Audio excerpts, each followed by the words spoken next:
Welcome, dear listeners, to another chilling episode of them.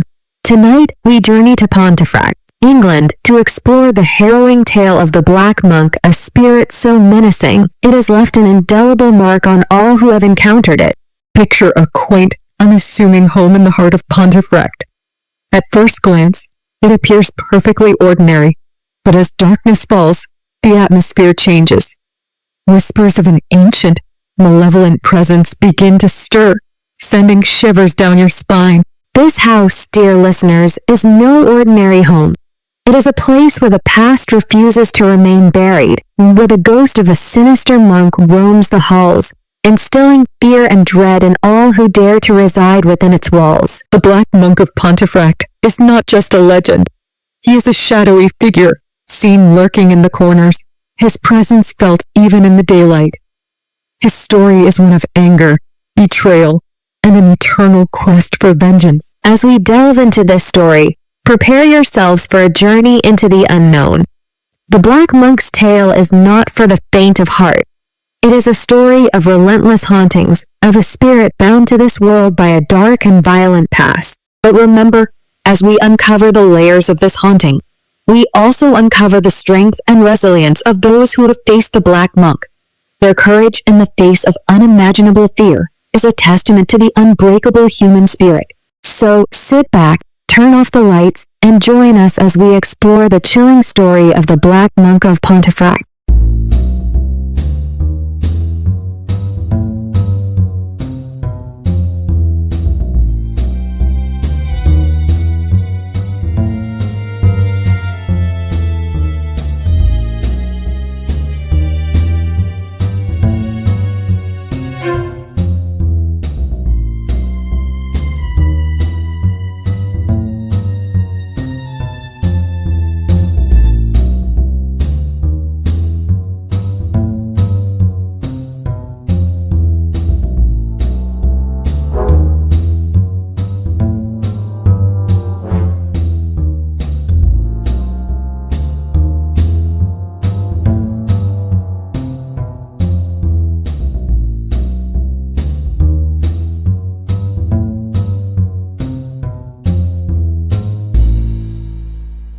Welcome, listeners, to another episode of Shadows in the Attic, where we delve into the eerie and the unknown. Today, we take you on a journey through the dark history of a house that has long been shrouded in fear and mystery. This is the tale of the House of Whispers. Perched on a desolate hill, the house stood as a silent sentinel, its walls whispering secrets of a bygone era. No one dared approach it after sunset, for it was said that those who ventured too close could hear the anguished cries of lost souls.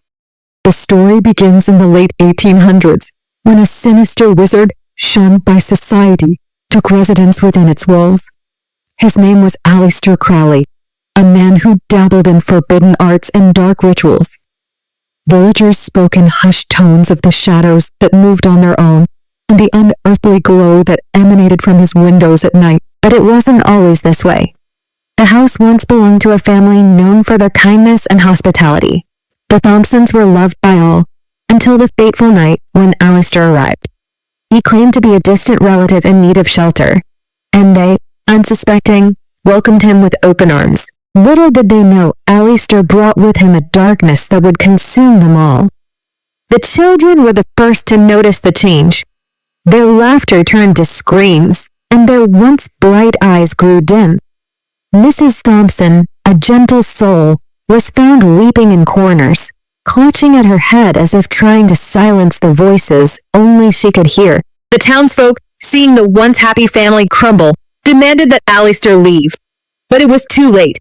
He had woven his malevolent magic into the very fabric of the house, binding it to his will. Those who tried to confront him found themselves paralyzed with fear, unable to speak, unable to move. The Thompsons vanished one by one.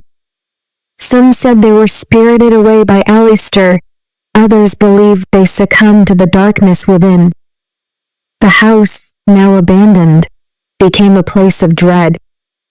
People spoke of seeing ghostly figures at the windows, hearing faint, sorrowful whispers in the dead of night. Years passed, and the house stood empty, a decaying monument to the horrors that had transpired within. But the whispers never ceased. Those brave enough to enter spoke of cold spots, of being watched, and of an overwhelming sense of despair. Yet, amid the darkness, there was a glimmer of hope. A legend spoke of a way to cleanse the house, to free it from Alistair's grasp. It was said that if one could find the family's hidden journal and uncover the secrets within, the curse could be broken. Many have tried, but none have succeeded. The journal remains hidden, the key to ending the house suffering just out of reach. And so, the house remains, a silent witness to the passage of time, waiting for the one brave soul who can finally bring peace to the restless spirits within. So, dear listeners, as you lie in the safety of your own home, remember the house of whispers. Remember the family torn apart by darkness and the wizard whose malevolence lingers still. And if you ever find yourself near that desolate hill, heed the warnings and keep your distance, for some doors should never be opened. Thank you for joining us on this chilling journey. Until next time, stay vigilant, and may the shadows never find you.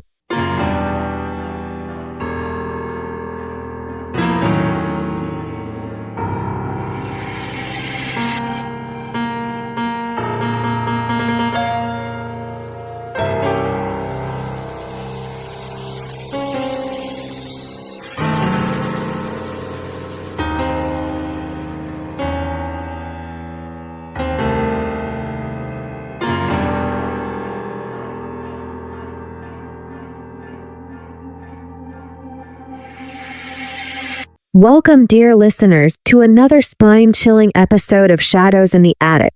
Today, we unravel the eerie tale of the Black Monk, a figure whose presence has haunted the minds of many for centuries. This is the legend of the Black Monk of the old monastery. In the heart of an ancient forest, hidden from prying eyes, lies the ruins of an old monastery. Once a place of peace and solitude, it now stands as a testament to a dark and sinister past. For it is said that within these crumbling walls roams the spirit of the Black Monk, a tormented soul seeking redemption, or perhaps revenge. The story begins in the 14th century, when the monastery was at the height of its glory. Monks devoted their lives to prayer and service, their days filled with serenity and purpose. Among them was Brother Thomas, a devout and humble man who found solace in his faith. But Thomas harbored a secret, a forbidden love for a local woman named Eleanor. Their love was pure yet doomed from the start, for Thomas had taken vows of celibacy. The weight of his forbidden love gnawed at his soul, a constant battle between duty and desire. One fateful night, the abbot discovered their secret. Furious and feeling betrayed, he ordered Thomas to be punished. Thomas was stripped of his robes, his dignity torn asunder. In a fit of desperation, he fled into the depths of the forest, never to be seen again, or so they thought. Not long after, strange occurrences began to plague the monastery. Shadows moved with a life of their own, whispers echoed through the halls, and a chilling presence could be felt. The monk spoke of seeing a figure in black, his face hidden beneath a hood, wandering the grounds. The Black Monk. His eyes burned with an unholy fire, his form shrouded in an inky darkness that seemed to swallow the light. Those who dared approach him were struck with an overwhelming fear, their hearts gripped by an icy hand. It was Thomas, returned as a specter, forever bound to the place of his torment. As the years passed, the Black Monk's presence grew more malevolent. Livestock were found slaughtered, crops withered, and a sense of dread permeated the air. Villagers dared not venture near the monastery, fearing the wrath of the vengeful spirit. But amidst the fear, there were whispers of hope. Legend spoke of a way to free Thomas from his eternal torment. It was said that if one could find Eleanor's grave and bring a token of their love to the monastery, Thomas's spirit could finally be at peace. Many have tried, but the forest is a labyrinth of shadows, and Eleanor's grave remains elusive. The Black Monk continues to haunt the monastery, a tragic figure lost between worlds, yearning for the love that was cruelly taken from him. So, as you listen to this tale in the comfort of your home, remember the Black Monk. Remember the love that defied the boundaries of life and death. and the soul that wanders still, searching for redemption. And if you ever find yourself near the ancient forest, tread carefully, for the Black Monk watches from the shadows. Thank you for joining us on this harrowing journey. Until next time, stay vigilant, and may the shadows never find you.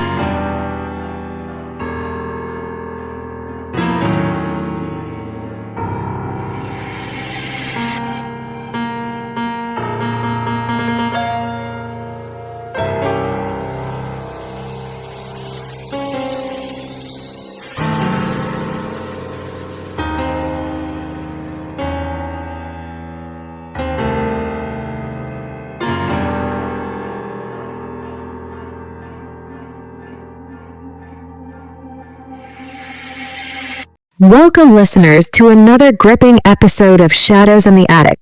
Tonight, we bring you a tale of suspense and terror, a story of an encounter that forever changed the lives of those involved. This is the story of the first encounter. It was a cold, moonless night when Sarah and her friends decided to explore the abandoned mansion on the outskirts of town. The mansion had stood empty for decades, its once grand halls now silent and forgotten. Stories of hauntings and strange occurrences had kept most people away, but for Sarah and her friends, it was the perfect setting for a night of adventure. As they approached the mansion, an eerie silence enveloped them. The air was heavy with a sense of foreboding, and the trees seemed to whisper warnings in the wind. Undeterred, they pushed open the creaking gate and made their way to the front door, their flashlights casting long, flickering shadows. The door opened with a groan, revealing a dark, cavernous entryway. Dust hung in the air, and the floorboards creaked under their weight. The group stepped inside, their footsteps echoing through the empty halls. They laughed nervously, trying to shake off the uneasy feeling that had settled over them. They decided to split up to cover more ground. Sarah, ever the curious one, headed towards the grand staircase that led to the upper floors. As she ascended, the air grew colder, and an inexplicable sense of dread washed over her. She reached the top of the stairs and paused, listening. Was that a whisper? Her heart pounded in her chest as she followed the sound down a long, dimly lit hallway. The whispers grew louder, more urgent, and she realized they were coming from behind a closed door at the end of the hall. She hesitated, her hand trembling as she reached for the doorknob. Just as she was about to turn the knob, a cold hand clamped down on her shoulder. She spun around, her flashlight beam revealing a shadowy figure. "What are you doing here?" a voice growled, filled with anger and accusation. Sarah's friends were nowhere to be seen, and she felt a surge of panic. The figure stepped closer, its features obscured by the darkness. Sarah backed away, her mind racing. She tried to call out for help, but her voice was barely a whisper. The figure raised a hand, pointing towards the door she had been about to open. "Leave," it commanded, its voice echoing through the hall. But Sarah's curiosity got the better of her.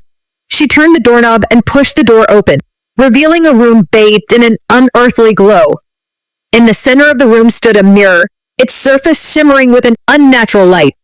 As she approached, she saw her reflection, and behind it, the figure from the hallway, its eyes burning with fury. Suddenly, the room seemed to close in around her. The walls pulsed with a life of their own, and the whispers grew to a deafening roar. Sarah's reflection in the mirror twisted and contorted, its eyes wide with terror.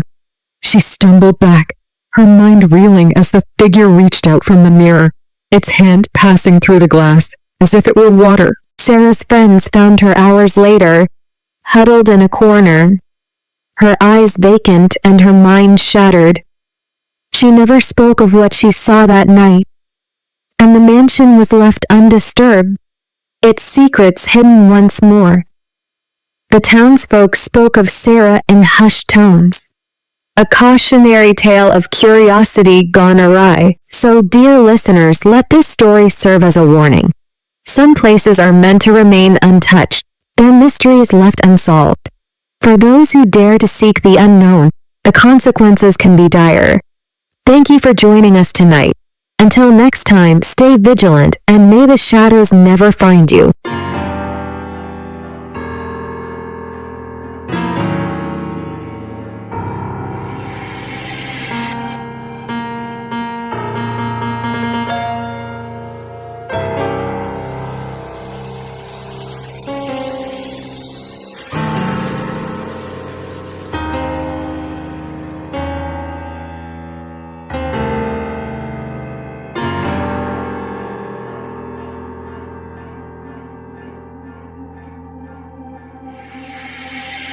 Welcome back, dear listeners, to another spine-tingling episode of Shadows in the Attic. Tonight, we delve into the chilling tale of the escalation of hauntings. This is a story that will leave you questioning the boundaries between the living and the dead. It began innocuously enough. The Johnson family had just moved into their dream home, a quaint, century-old house nestled in the countryside. At first, it seemed perfect, a haven of peace and tranquility. But soon, subtle disturbances began to unsettle their idyllic life. At night, they would hear faint whispers, too indistinct to understand, but enough to send shivers down their spines. Shadows seemed to move on their own, darting just out of sight. The children complained of cold spots in their rooms, areas that were inexplicably frigid despite the warm summer nights. Mr. Johnson dismissed these occurrences as the quirks of an old house, reassuring his family that there was nothing to fear. But as the weeks passed, the disturbances grew more pronounced. Objects would move on their own, doors would slam shut without warning, and the whispers grew louder, more insistent. One night, Mrs. Johnson was awoken by the sound of her daughter crying. She rushed to the girl's room, only to find her staring at the corner, eyes wide with terror. "He's there, Mommy," she whispered. The man with the hollow eyes. Mrs. Johnson's blood ran cold as she turned to see the corner empty, but the oppressive feeling of being watched was unmistakable. Desperation led the family to seek help from a local priest, who agreed to bless the house. For a brief period, the haunting seemed to abate, and the Johnsons dared to hope that the worst was behind them. But their relief was short-lived. One evening, as the family gathered for dinner, the lights began to flicker violently. A cold wind swept through the house, extinguishing the candles and plunging the room into darkness. The whispers erupted into a cacophony of anguished cries, filling the air with a palpable sense of dread. Mr. Johnson, his patience finally shattered, shouted into the darkness, demanding that the spirits reveal themselves. The house responded with a violent shudder, and a figure emerged from the shadows, tall and gaunt. Its eyes glowed with a malevolent light. It pointed a bony finger at Mr. Johnson, and in a voice that seemed to echo from the depths of the earth, it spoke, "You are not welcome here." The family fled that night, leaving behind their beloved home and all their possessions. The house, once a symbol of their dreams, now stood as a monument to their nightmares. They never returned, and the house remained abandoned, a silent witness to the terror that had unfolded within its walls. So, as you sit in the safety of your own home, remember the Johnsons and their ordeal. Sometimes the past refuses to stay buried, and the spirits of the restless dead will stop at nothing to reclaim what they believe is theirs. Thank you for joining us tonight. Until next time, stay vigilant and may the shadows never find you.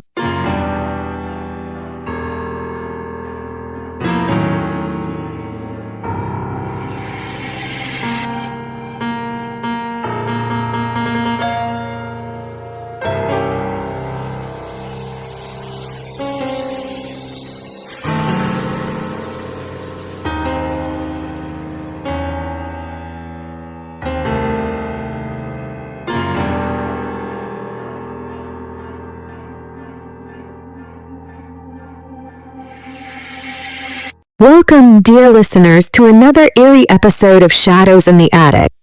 Tonight, we bring you a collection of chilling tales from those who have experienced the unexplainable. These are the personal stories of hauntings. Our first story comes from Mark, a skeptical man who never believed in the supernatural. That is, until one fateful night, when he was working late at his office. Mark's story begins like any other, but it quickly descends into the unknown. It was around midnight, Mark recounted, his voice trembling. I was alone, finishing up some reports. Suddenly, the lights flickered and went out. I reached for my flashlight, and that's when I saw it, a shadowy figure standing at the end of the hallway. It had no face, just empty darkness where its eyes should be. I tried to move, but I was frozen in place. Mark paused, the memory clearly haunting him. I felt a cold hand on my shoulder, and a voice whispered in my ear, "Leave this place." The figure vanished, and the lights came back on. I packed up and left immediately, never to return. I still feel that cold hand sometimes, a reminder of that night. Our next tale comes from Emily, a young mother who experienced something unearthly in her own home. She had always felt a comforting presence, believing it to be her late grandmother watching over her. But one night that presence turned sinister. It started with small things, Emily explained, her voice steady but filled with apprehension. Toys moving on their own, footsteps in the hallway. I thought it was my grandmother playing with my son. But then it got worse. One night I heard my son screaming, Emily continued, her tone growing angry. I rushed to his room and found him standing in his crib, pointing at the corner. "The bad lady," he cried. I saw a dark figure, her eyes burning with anger. I shouted at her to leave, and she disappeared. My son was terrified, and I was furious. How dare she scare my child? Our final story comes from David, a man who encountered the paranormal while on a camping trip. What was meant to be a peaceful escape into nature turned into a night of terror. I was camping alone in the woods, David began, his voice calm but laced with fear. It was quiet, too quiet. As I sat by the fire, I heard whispering, like someone was talking just out of earshot. I looked around, but saw nothing. Then, the fire went out, and I was plunged into darkness, David said, his voice shaking. I felt something cold brush against my face, and I heard a low growl. I shone my flashlight around, and there it was, a shadowy figure with glowing red eyes, lurking just beyond the trees. It stared at me, its eyes filled with malice. I grabbed my things and ran, not stopping until I was safely back in my car. David sighed, the memory weighing heavily on him. I never went back to those woods. Whatever was out there, it wanted me gone. I still have nightmares about those red eyes, watching me from the darkness. So, dear listeners, these are the personal stories of hauntings that remind us of the thin veil between our world and the unknown. As you listen in the safety of your own home, remember that the supernatural can touch anyone, anywhere. Thank you for joining us tonight. Until next time, stay vigilant, and may the shadows never find you.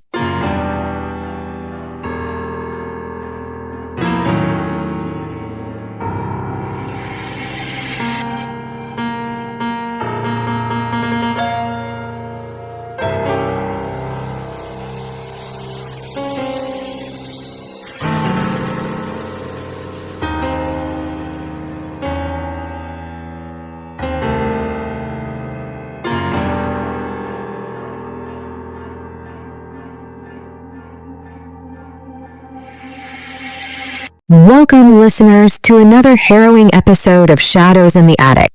Tonight, we delve into the desperate attempts of a family to rid their house of a malevolent spirit. This is the story of attempts to rid the house of the spirit of hauntings. The Thompson family had just moved into their new home, an old Victorian house with a history as rich as its architecture. Initially, they were charmed by its antique beauty. But soon, strange occurrences began to plague their daily lives. It started with faint whispers in the dead of night, doors that creaked open on their own, and a chilling cold that seeped into their bones. The Thompsons were unnerved, but hopeful that these disturbances were merely the quirks of an old house. But things quickly escalated. One night, Mr. Thompson awoke to find a shadowy figure standing at the foot of his bed. Its eyes glowed with an eerie light, and an overwhelming sense of dread filled the room. He could feel the malice emanating from the spirit, and he knew they had to do something before it was too late. They called in a local priest, hoping a blessing would cleanse the house of its dark presence. Father O'Malley arrived with holy water and a firm resolve, reciting prayers as he moved from room to room. For a brief moment, the air seemed lighter, the whispers silenced, but their relief was short-lived. The spirit returned with a vengeance, more malevolent than before. Mrs. Thompson found herself weeping uncontrollably, shadows swirling around her like a dark storm. The children were tormented by nightmarish visions. their innocent laughter replaced by cries of fear. Determined to protect his family, Mr. Thompson sought out a renowned medium. Madame Sylvia claimed she could communicate with the spirit and find out what it wanted. She entered the house with confidence, but as she began her seance, the spirit's fury was unleashed. Furniture was thrown across the room, and a deafening roar filled the house. Madame Sylvia's eyes rolled back, and she spoke in a voice not her own. "Leave this place. You are not welcome here." The seance ended in chaos, and the medium fled, leaving the Thompsons more desperate than ever. Their final hope lay in a paranormal investigation team, armed with the latest technology to detect and communicate with the spirit. The team set up cameras, sensors, and audio equipment, determined to capture evidence and find a solution. As night fell, the house grew colder, the air thick with anticipation. The investigators recorded chilling EVP sessions, capturing the spirit's anguished cries and threats. They witnessed objects moving on their own and shadow figures darting in and out of view. But despite their efforts, the spirit remained, its grip on the house unyielding. The Thompsons, exhausted and broken, realized they could no longer fight the darkness that consumed their home. They packed their belongings and left, abandoning the house to its restless inhabitant. The once hopeful dream of a new beginning turned into a nightmare they could not escape. As they drove away, Mrs. Thompson whispered a prayer for the spirit, hoping it might one day find peace. The family vowed to start anew, carrying with them the lessons learned from their ordeal. They knew now that some battles cannot be won, and some spirits are too tormented to be freed.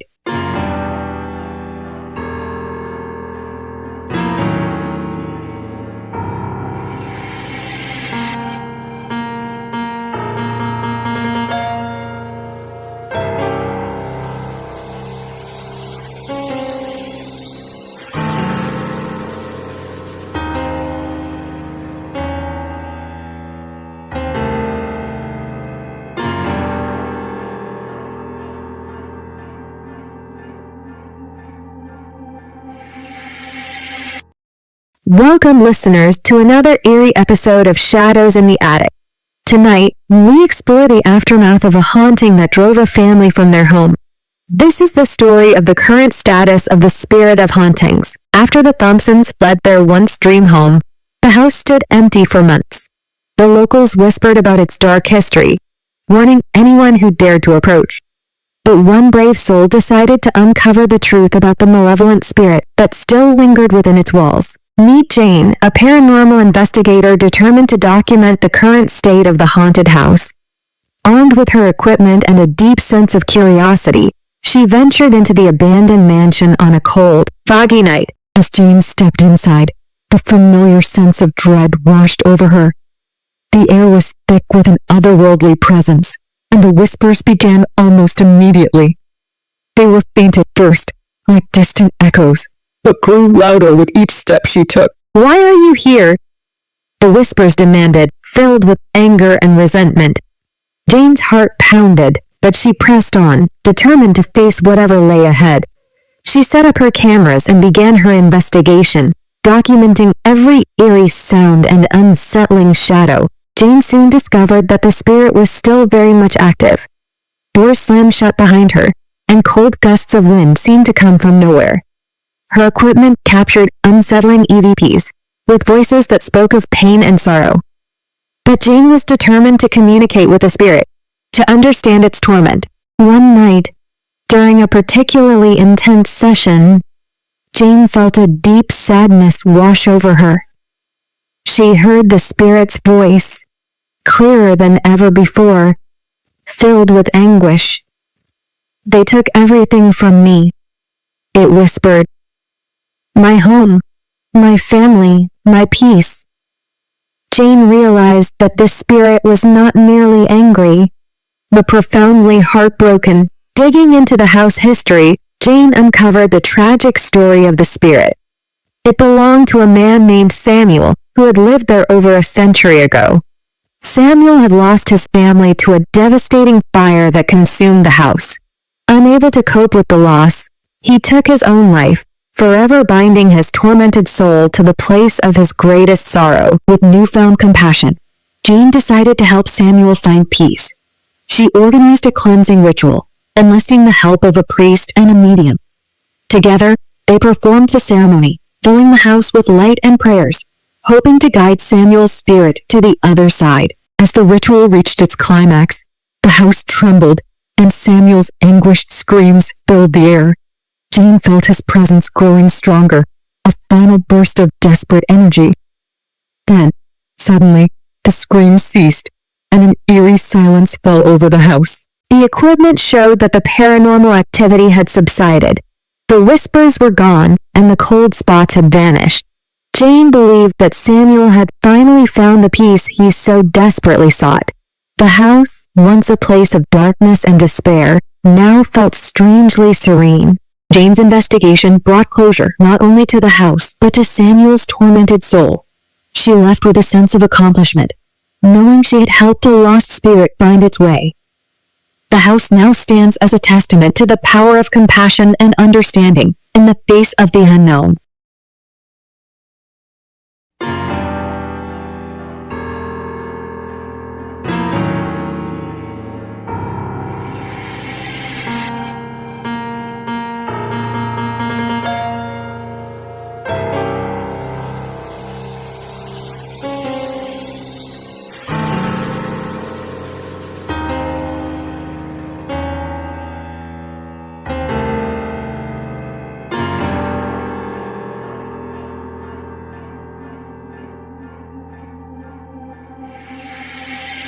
Welcome, listeners, to the final chapter of tonight's chilling tale. We've journeyed through fear, despair, and hope, and now we reach the conclusion of the spirit of Hauntings. The Thompson family had fled, leaving behind a house steeped in darkness and sorrow. Jane, the brave paranormal investigator, had managed to bring peace to Samuel's tormented spirit. The houses, once a prison for a restless soul, now stood silent and serene. But what does this mean for those who have encountered such haunting experiences? For the Thompsons, the memories of their ordeal still linger. The cold touch of a ghostly hand, the anguished cries in the night, the malevolent eyes watching from the shadows, these are not easily forgotten. Each family member carries the scars of their encounter, haunted not by the spirit itself, but by the trauma it left behind.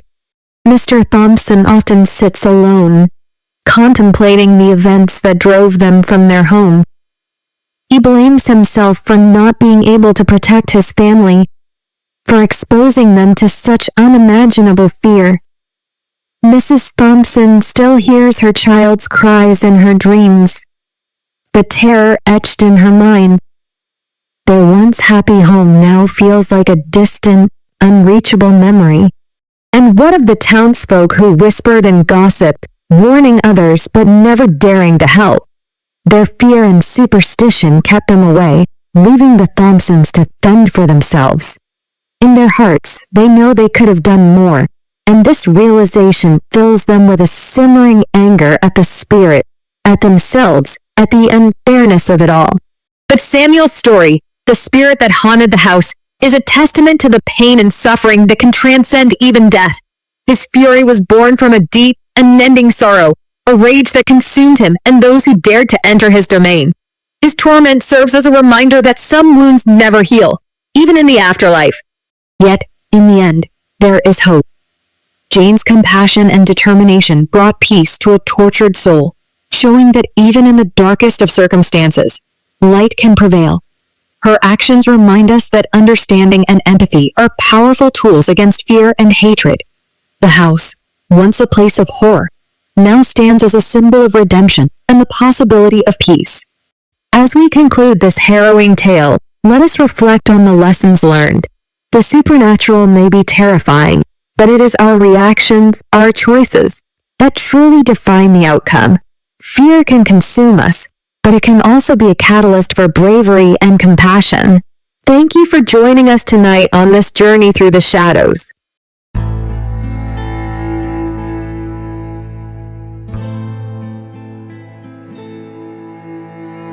Until next time, dear listeners, remember to face the unknown with courage and kindness. Stay vigilant, and may the shadows never find you.